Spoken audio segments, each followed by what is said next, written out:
Captain Teo stood in the shadows of the observation deck, watching the garden below. His eyes moved slowly from person to person, checking faces, noting positions, measuring distances. This was his job. This was what he did every single day. He was the quiet one, the one who did not talk much, the one who watched. The colonial outpost on Kepler 442b was not like Earth. The sky was darker. The plants were strange colors. The air felt different even inside the protective dome that covered the settlement. But Teo did not think about these things. His mind was on something else. His mind was on danger. Today was important. Very important. The Vethalians were coming. They were coming to talk about peace. For many years, humans and Vethalians had fought each other in space. Many people had died. Many ships had been destroyed. But now something had changed. Now both sides wanted to stop fighting. They wanted to talk. The Vethalians looked very different from humans. They had blue skin that was almost like water. They had long fingers with too many joints. Their eyes were large and dark, and they could see things that humans could not see. But they were not monsters. Teo knew this. He had studied them for a long time. He understood their ways, their thoughts, their fears. Down in the garden, the peace delegation was walking. There was Minister Haiwan, who was the chief diplomat. There were other officials, there were guards, and there was someone else, someone very small, someone very important. Haiwan was the name of the little girl. She was 5 years old. Her real name was Minister Haiwan's daughter, but everyone called her by her first name. She was small and bright and happy. She did not understand danger. She did not understand that her life was important to many people. She just understood that today was a fun day. Today there would be new friends to meet. Teo watched her carefully. His eyes never left her. The little girl was wearing a pink dress. Pink was not a common color on Kepler 442b. Her mother had sent it from Earth, from the old world. The dress made her easy to see. The dress made her stand out. Teo did not like this. He wanted her to wear something darker. But he had not said anything. He never said much. The Vethalian delegation was walking toward the humans now. There were about 20 of them. They had come in peace. At least that is what everyone said. Teo believed them. Most of them were honest. Most of them wanted peace, but not all of them. That was what worried Teo.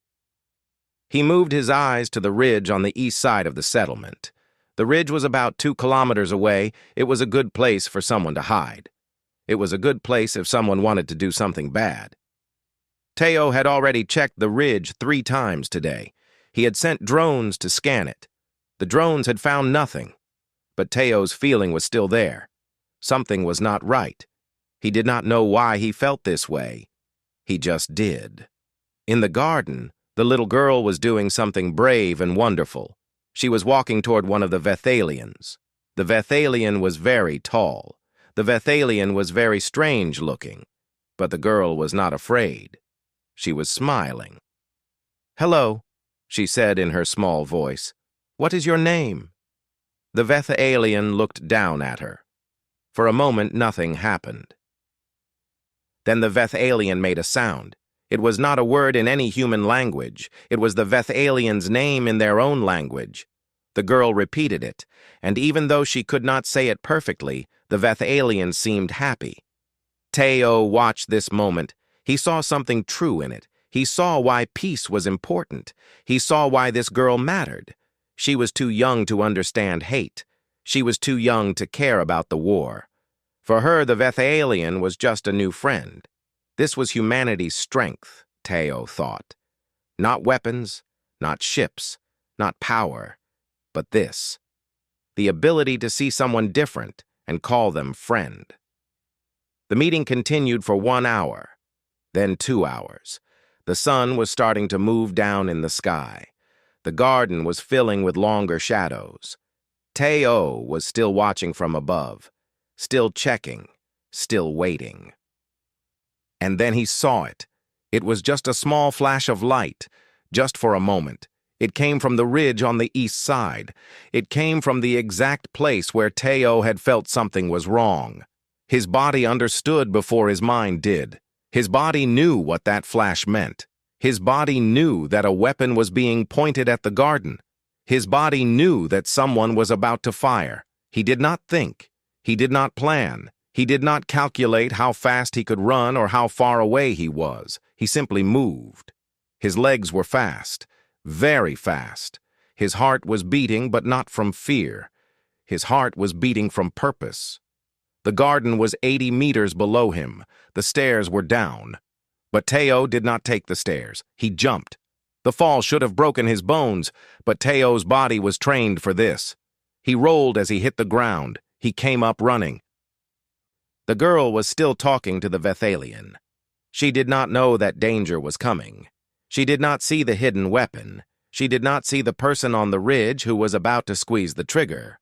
Teo saw it. Teo felt it. Teo ran. His feet covered the distance in seconds. The garden was wide and open, but Teo moved like water, like wind, like something that could not be stopped. The little girl in the pink dress was laughing. She was reaching up to touch the Vethalian's long arm. She was so happy. She had no idea that the next 3 seconds would change everything. Teo's body reached hers. He did not throw her down. He did not push her away. Instead, he picked her up gently and turned his back to where the shot would come from. He wrapped his body around hers. He made himself big. He made himself the target. The plasma bolt came from the ridge. It came fast, very fast, faster than eyes could see. It hit Teo in the middle of his back. The heat was incredible. The pain was like nothing he had ever known. But Teo did not scream. Teo did not drop the girl. Instead, he ran forward, away from the shot, toward the other humans who could help. "Shoot her on the east ridge," he shouted. His voice was calm. His voice was clear. "Protect the child." And then Teo's legs stopped working. He fell to the ground. The girl was safe in his arms. He had done his job. He had been quiet for so long, waiting for this moment. Now the moment had come. Now he had acted. Around him he could hear shouting. He could hear alarms. He could hear the sounds of other soldiers moving to safety. He could hear confusion and fear. But Teo could not hear the little girl crying anymore, and that was good. That was enough. The medical center on Kepler 442b was built into the ground, deep below the settlement. It had thick walls to protect against radiation. It had cold rooms where they kept medicine. It had machines that could fix broken bones and heal sick people. But it was not built to save someone like Teo. The doctors and nurses rushed him through the doors on a metal bed. They were moving fast, very fast. But they were also moving like people who already knew the ending of the story. Teo was conscious. That was strange. He should not have been conscious. His body was broken. Half of his back was burned. His internal organs were damaged. His body should have shut down. His mind should have gone dark. But it did not. He could feel pain. But it was far away, like it was happening to someone else. He could see the doctors' faces. He could read their lips. He could understand what they were saying without hearing the words. "Get him to surgery now," someone said. "Check his heart rate. How is he still alive?" The armor stopped most of the impact, but internal damage is severe, very severe. The lights moved above him as they wheeled him through corridors. The lights were bright and white. They were the last things Teo could see clearly. He tried to hold on to them, but they were slipping away. In his mind, he thought about the girl. Was she safe? Had the other soldiers gotten to her in time? He had felt her weight in his arms. He had felt how light she was. He had heard her breath. She was alive. That was the only thing that mattered. The surgery room was cold. There were many machines. There were many people. They put a mask over his face. They told him to breathe in deep. They said it would help. They said he should not be afraid. But Teo was not afraid. Fear was not what he felt. The anesthesia took him down into darkness. 3 minutes passed, only 3 minutes. But in those 3 minutes, something very important happened, something that would change everything. In another part of the colony, in a room where soldiers received their orders, there was a communication system. This system was used to talk to people in space, to talk to the ships that orbited the planet, to talk to the command centers that were far away. A message came through this system. The message was urgent. The message was marked with the highest level of importance. The message was from Commander Lee Sung. Lee Sung was not at the colony. Lee Sung was in space, on a military station that orbited the planet. Lee Sung was a high-ranking officer. Lee Sung had power and authority. But more than that, Lee Sung had something else. Lee Sung was Haewon's mother. The message said only a few words. It said, "What is the condition of Captain Teo? I need full medical details immediately. And I need to know about the facility, the underground facility. I need authorization codes. I need access now." The people who received this message looked at each other. They did not know what to do. The facility Lee Sung was asking about was supposed to be secret, very secret. It was a project that the government did not want other people to know about. It was a project that was against the rules. But Lee Sung was a commander. And Lee Sung was the mother of the girl that Teo had saved, and Lee Sung was using a voice that made it clear she would not accept no as an answer. One of the officers made a call. That officer called the facility. That officer spoke to a man named Dr. Kang Ho. Dr. Kang Ho was a scientist. He was an expert in biology. He was an expert in technology. He was an expert in things that humans were not supposed to be experts in. "Dr. Kang Ho," the officer said, "Commander Lee Sung is requesting access to your facility. She is requesting it now. What should I do?" There was a long silence on the other end of the call. Then Dr. Kang Ho said, "Tell Commander Lee Sung that I will prepare the chamber. Tell her I will be ready." Inside the medical center, the doctors were still working on Teo. They had opened his body. They could see the damage inside. They knew what they were seeing. "His heart is still beating," one doctor said. "I do not understand. His heart should have stopped 5 minutes ago." "The human body is stronger than we think," another doctor said. "Sometimes they surprise us." But they both knew the truth. Teo would not survive this night. His injuries were too serious. His body was too damaged. One of the doctors made a call. That doctor called the military commander at the facility. "This is Captain Teo," the doctor said into the communication device. "He is injured very seriously. We have maybe 2 hours. After that, even if he is still alive, his brain will start to die. His mind will go away. Tell Commander Lee Sung that we can try to save him, but—" The doctor stopped talking. The doctor was thinking about what came next. "But what?" a voice asked. It was Lee Sung's voice. She had come back to the planet.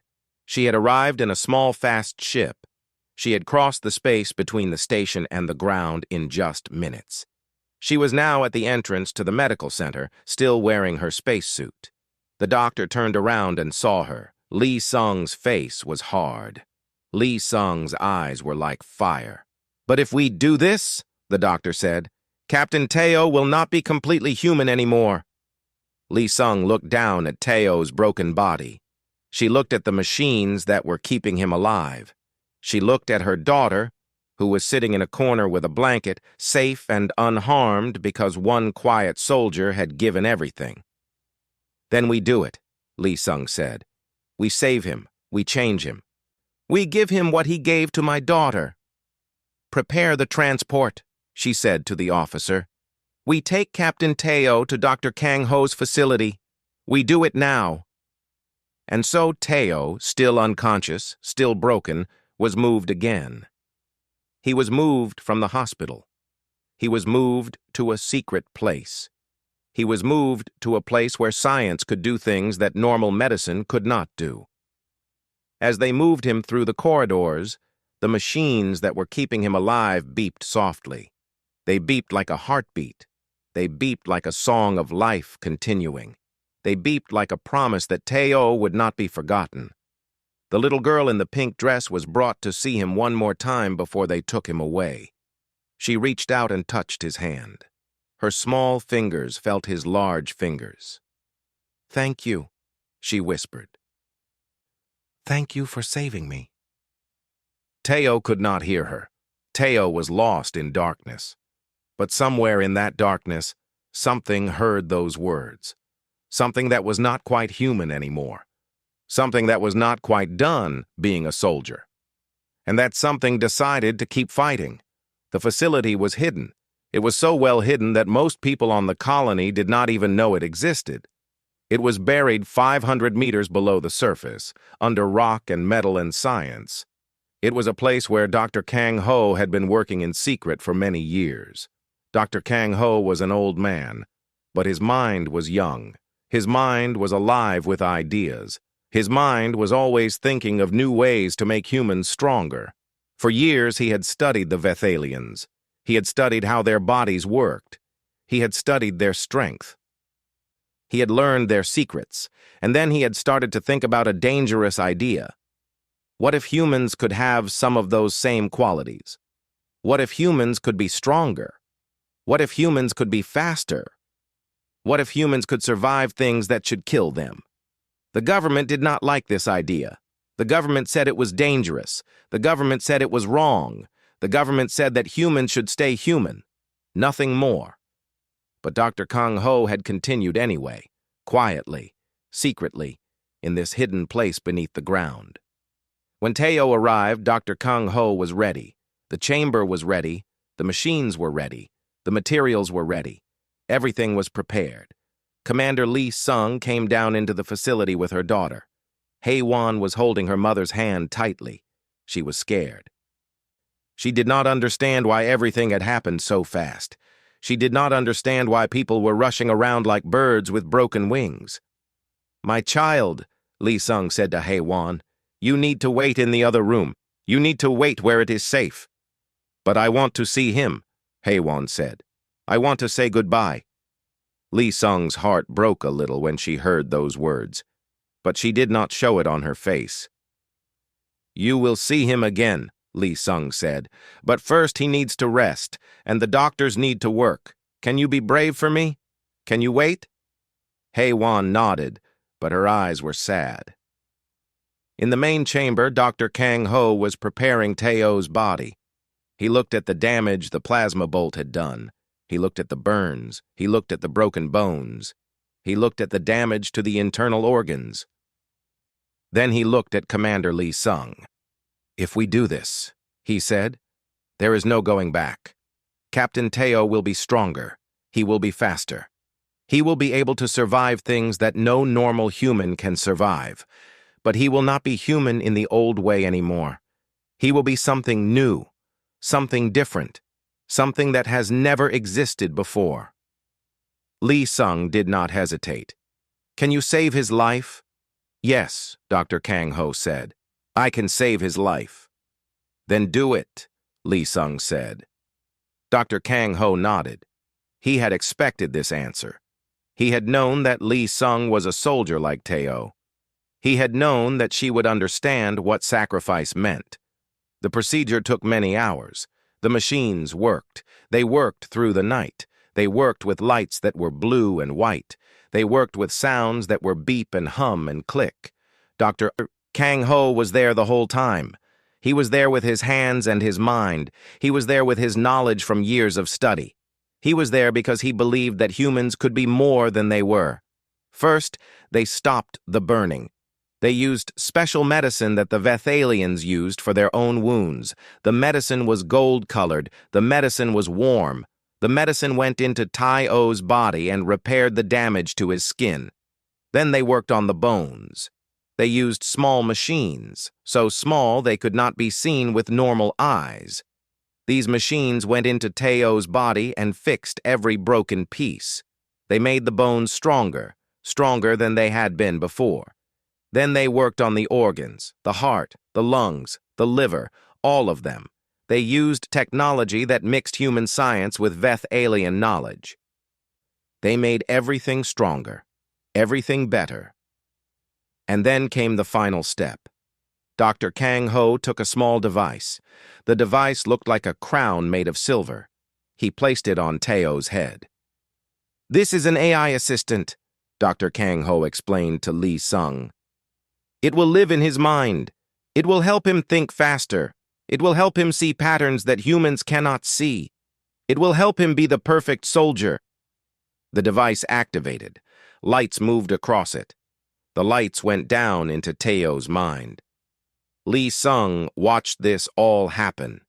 She did not look away. She did not close her eyes. She stayed with the man who had saved her daughter's life. She stayed because she believed in what was being done. Hours passed, then more hours. Finally, as the sun was starting to come up on Kepler 442b, Dr. Kang Ho stepped back from the chamber. "It is done," he said. Lee Sung moved forward. She looked at Teo's body. His eyes were still closed. His body was still on the table. But something was different. Something had changed. "When will he wake?" Lee Sung asked. "Soon," Dr. Kang Ho said. "Maybe 1 hour. Maybe 2. We will see." Lee Sung sat down in a chair. She waited. She had fought in many battles. She had made many hard decisions. She had done many things that were difficult. But this moment was different. This moment was about giving someone a second chance. Above, in the settlement, people were still talking about what had happened. The shooter on the ridge had been captured. The investigation was happening. The Vethalian delegation was still there, still waiting to talk about peace. But peace felt more real now. It felt more possible. Because one human had been willing to die for a child, and another human had been willing to change him to save him. The Veth aliens were learning something new about humans. They were learning that humans had a kind of strength that was not about weapons or power. It was about love. It was about family. It was about being willing to do anything for those you cared about. In the chamber, Teo's eyes moved. They moved beneath his closed eyelids. His fingers moved. His body was waking up. Dr. Kang Ho watched the monitors. All the numbers were good. All the readings were normal. All the systems were working. Teo's eyes opened. He looked up at the ceiling. He looked at the lights. He looked at the faces of the people around him. And then he looked at Commander Lee Sung. And then Teo did something that no one expected. The quiet soldier, the man who never spoke, who watched in silence, who gave everything without asking for anything in return. He smiled. It was a small smile, but it was real. Teo sat in the recovery chamber, and his first thought was not about pain. It was not about fear. His first thought was about how everything looked different. Colors were sharper. The air seemed to move. He could see the dust floating in the light, and he could count each particle if he wanted to. He moved his hand. His hand moved perfectly. He had expected to feel weak. He had expected to feel broken. But he did not. He felt alive, more alive than he had ever felt in his entire life. "How do you feel?" Dr. Kang Ho asked. The doctor was standing next to the chamber, watching the monitors with careful eyes. Teo tried to speak, but his throat was dry. When he finally made sound come out, his voice was different. It was stronger. It was clearer. "I feel alive," he said. Dr. Kang Ho nodded. He had expected this answer, too. "Can you hear me in your mind? Can you feel the AI assistant?" Teo closed his eyes. Inside his thoughts, there was something new. Something that was not quite him, but was also connected to him. It was like having another person living in the back of his mind, a person who could think very fast, a person who could remember everything. "Yes," Teo said, "I can feel it. I can hear it." "Good," Dr. Kang Ho said. That is very good. The AI will help you understand your new body. It will help you learn how to use your new strength. It will take time, but you will adapt. Commander Lee Sung was in the corner of the room watching. Hei Won was with her. The little girl in the pink dress was looking at Teo with eyes that were round and big. "Captain Teo," Lee Sung said, "how do you feel about what we have done? How do you feel about what you have become?" Teo looked at the little girl. He looked at her innocent face. He remembered feeling her weight in his arms. He remembered being her shield. He remembered knowing in that moment that this was what he was made to do. "I feel like I finally understand my purpose," he said. "I was always quiet. I was always watching. But I did not know why. Now I know. I was waiting for this moment. I was waiting to be exactly what I needed to be." Hei-Won moved away from her mother and walked to the chamber. She reached out and put her small hand on the glass. "Thank you," she said. "Thank you for saving me." Teo moved his hand and pressed it against the glass, opposite to where her hand was. Even through the glass they were touching. "This is what I am for," he said. "This is why I exist." Over the next few days, Teo learned to move in his new body. He learned to control his strength. He learned that if he was not careful, he could break things. He learned that his new mind could see patterns in the world that he had never noticed before. He could predict what would happen next. He could see possibilities. The AI assistant in his mind had a name. Teo called it Keeper. Keeper talked to him constantly at first. Keeper explained what was happening in his body. Keeper explained how his new organs worked. Keeper explained how his new bones were stronger. But after a few days, Keeper became quieter. Keeper learned to just be there, in the background, helping when Teo needed help, but mostly just letting Teo be himself. The Vethalians heard about what had happened. They heard that a human soldier had been transformed. They heard that he was no longer completely human. This news caused great concern among them. Some of them wanted to leave. Some of them wanted to stop the peace talks. But then something unexpected happened. The Vethalian delegation's leader, a tall blue being named Sorek, asked to meet with Teo. The meeting happened in a neutral room in the settlement. Teo stood on one side of the room. Sorek stood on the other side. They looked at each other. "I have come to tell you something," Sorek said, using a translation machine to speak in human language. "On my world, we have legends. Legends about warriors who sacrifice everything for those they love. Legends about heroes who change themselves to be stronger. These are our greatest stories, our most honored stories." Teo did not speak. He waited. "Your people said that what you did was unusual. Your people said that your government was breaking rules by changing you," Sorek continued. "But on my world, this is what makes someone worthy of honor. Your people have shown us that they will do anything to protect the innocent. This is not something to be ashamed of. This is something to be proud of." Sorek extended one of his long arms across the space between them. "I believe now that peace between our peoples is possible, because you have shown me that we are not so different. We both will do anything to protect those we care about. We both will change ourselves to be better." Teo moved forward and touched Sorek's arm. The touch was gentle. The touch meant many things. After that moment, something shifted in the peace talks. The Vethalians stopped questioning why Teo had been changed. They started to understand that it was an act of love, not an act of war. They started to understand that humans were not trying to become like them or to replace them. Humans were just trying to protect their own. The extremist who had shot Teo was interrogated. He gave information about the group that had sent him. He gave information about the political faction that wanted to prevent peace. This information was shared with the Vethalian government. It caused problems for that government. It caused the extremists to lose power. 1 week after his transformation, Teo was strong enough to leave the facility. He was brought back up to the surface. He was given a new uniform. The uniform was black and silver. It marked him as someone special, someone different, someone new. Lee Sung placed her hand on his shoulder. "You are no longer just a soldier," she said.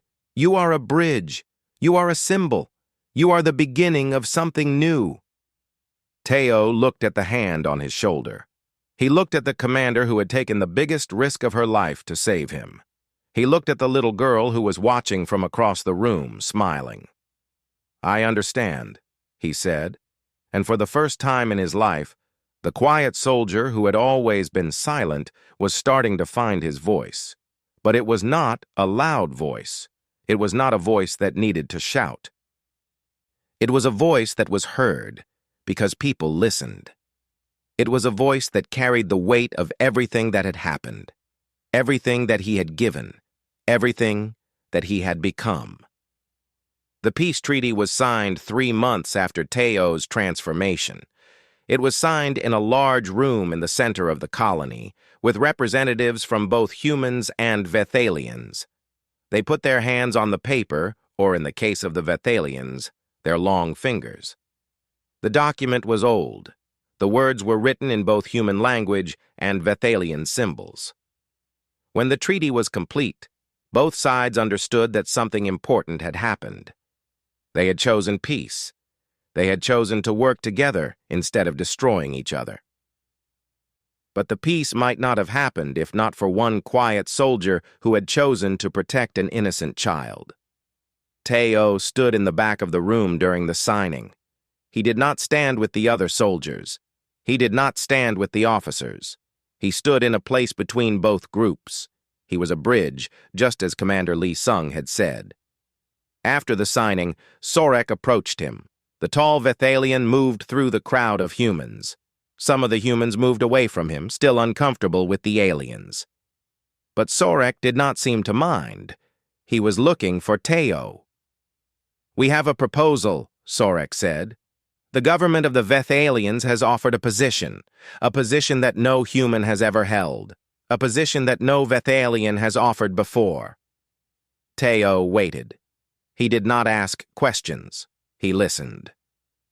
"We would like you to be the chief of combined security," Sorek said. "A leader who is responsible for both human security and Vethalian security. A leader who understands both peoples. A leader who can protect both peoples." It was an enormous honor. It was also an enormous responsibility. Teo looked at Keeper, the AI in his mind. Keeper sent him information. Keeper sent him thoughts about what this would mean. Keeper sent him understanding of the difficulty and the importance of this position. "Yes," Teo said. "I will do this." For the next 5 years, Teo worked as the chief of combined security.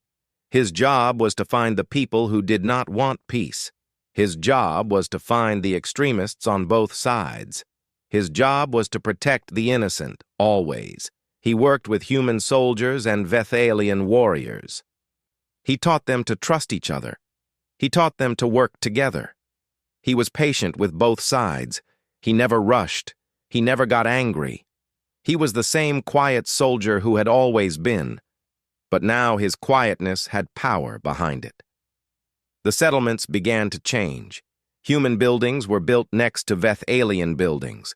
The two architectures were different, but they started to look beautiful together. The humans learned some of the Vethalian language. The Vethalians learned some human language. Markets opened where they sold both human food and Vethalian food. Haiwan grew up during these years. She was no longer 5 years old. She was no longer a little girl in a pink dress. She was becoming a young woman, and she was becoming interested in the same thing that had brought peace to her world. She was becoming interested in building bridges between peoples. She spent time with Teo. She studied with him. She learned from him how to lead. She learned from him how to be patient. She learned from him that the quiet ones are sometimes the strongest ones. One day, when Haiwan was 10 years old, she asked Teo a question that made him think. "Does it hurt?" she asked. "Does it hurt to not be human anymore?" They were standing in the garden where everything had started. The garden where the plasma bolt had been fired. The garden where Teo had changed everything.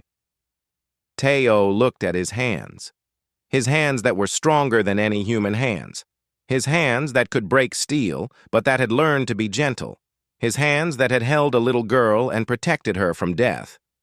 "No," he said, "it does not hurt, because I am doing what I was meant to do. I am protecting people. I am keeping them safe. That is what makes me feel alive." Haywan thought about this. "My mother told me that you gave up everything for me," Haywan said. "But you did not give up everything. You got something new instead." Teo looked at the little girl, and even though she was no longer little, she would always be the little girl in his mind, the little girl he had saved. "Your mother was right," he said. "I did give up my old self, but I got a new purpose. I got to be what I was always meant to be. That is not giving up. That is becoming." Other human colonies started to hear about the success on Kepler 442b. They started to hear about the peace. They started to hear about the commander who had saved a soldier by changing him. They started to hear about Teo, the quiet one, the bridge between worlds. Some of them wanted to try the same thing. Some of them wanted to create their own enhanced soldiers. But it was not the same. The enhancement only worked because it came from love. The enhancement only worked because it was done to save someone, not to create weapons. Dr. Kang Ho taught other scientists. He shared his knowledge carefully. He made sure that the enhancement was only used for good purposes. He made sure that people were not turned into machines. He made sure they remained themselves, just stronger, just better, just more capable. Years passed. Teo did not age the way normal humans age. His new body moved slower through time. The AI assistant in his mind kept him sharp. Keeper kept him focused on the mission. Keeper kept him connected to his purpose. Sorek and Teo became friends, real friends. They ate meals together. They talked about their hopes and fears. They talked about their peoples and their worlds. They built something that had never existed before. A real friendship between a human and a Veth alien. A friendship that meant something. A friendship that mattered. The settlements grew. Humans and Veth aliens had children together. Not biologically, of course. But many human families adopted Veth alien children. Many Veth alien families adopted human children. The prejudice and fear started to fade away. It started with one moment. It started with one quiet soldier. It started with one little girl in a pink dress. It started with one mother who was willing to do anything to save someone who had done everything for her. And from that one moment, a whole new world was born. A world where humans and Veth aliens could live together. A world where peace was not just a word in a treaty. A world where peace was something real, something that lived and breathed and grew stronger every day. Teo watched this world grow, and he did what he had always done. He watched, he protected, he was quiet, and he was content.